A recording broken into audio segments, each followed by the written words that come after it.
Hi అండి అందరికీ. ఎంతో టేస్టీగా ఉండే బంగాళదుంప వేపుడు నా స్టైల్‌లో ఎలా చేయాలో చూపిస్తాను. ఇది రసంలోకి చాలా బావుండిద్ది. రసం కాంబినేషన్‌లో.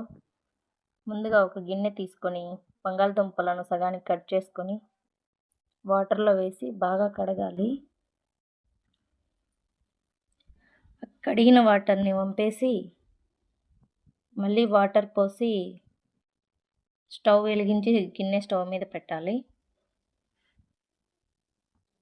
ఈలోపు వేపుడులోకి మసాలా ఎలా చేసుకోవాలో చూపిస్తాను.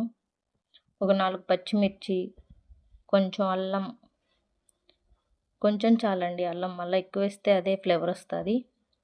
ఒక 4 వెల్లుల్లిపాయలు, ఉప్పు, పసుపు వేసి మిక్సీ పట్టుకోవాలి.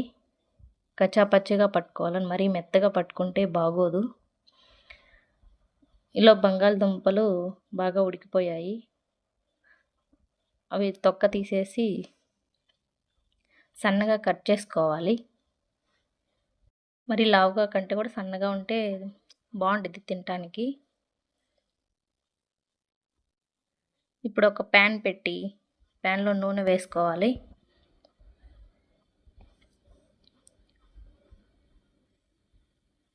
నూనె బాగా వేడయిందో లేదో చూసుకొని పోపు దినుసులు వేయాలి.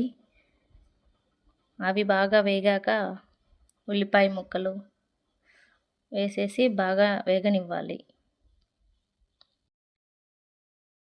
అవి వేగాక ఎండుమిర్చి, కరివేపాకు వేసి అవి బాగా వేగనివ్వాలి.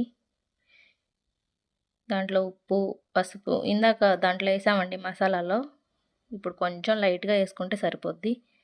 ఇందాక వేసుకున్న మసాలా వేసి బాగా కలపాలి. ఇప్పుడు మూత పెట్టి అవి పచ్చివాసన పోయేదాకా వేగనివ్వాలి. ఇప్పుడు మూత తీసేసి అవి కట్ చేసుకున్నాం కదా బంగాళదుంప ముక్కల్ని, అవి వేసి బాగా కలపాలి. కలిపిన తర్వాత లాస్ట్లో కొత్తిమీర వేసుకొని బాగా కలుపుకోవాలి. అంతే, ఎంతో టేస్టీగా ఉండే బంగాళదుంప వేపుడు రెడీ.